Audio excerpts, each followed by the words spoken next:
கேப்டனுடைய ஒரு பிறந்த நாளும் அவர் 3 கோயிலுக்கு போவார். எப்பவுமே நான் திருமணம் நடந்த அன்றிலிருந்து பார்க்குறேன். திருமணம் முடிந்த அந்த திருமண நாளாக இருக்கட்டும், ஒரு பிறந்த நாளாக இருக்கட்டும், முருகர் கோயிலுக்கு போவார், சர்ச்சுக்கு போவார். அதே போல் மவுண்ட் ரோடு இருக்க தர்காவுக்கு போவார். எந்த ஒரு அரசியல்வாதியும் எந்த ஒரு நடிகரும் செய்யாத ஒரே தலைவர் நடிகர் நம்முடைய கேப்டன் விஜயகாந்த் மட்டும்தான், அவர் யாருமே கிடையாது.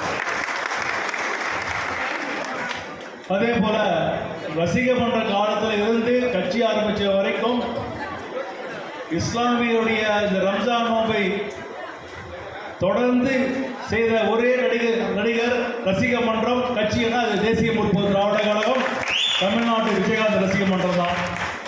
இது ஏதோ கட்சி அமைச்சு பண்ற நினைக்காதீங்க. தமிழ்நாட்டில் ஒரு கேப்டனுடைய ரசிக மன்றம் கிட்டத்தட்ட 50,000 கிளைகள் இருந்த ஒரு ரசிக மன்றம் அனைத்து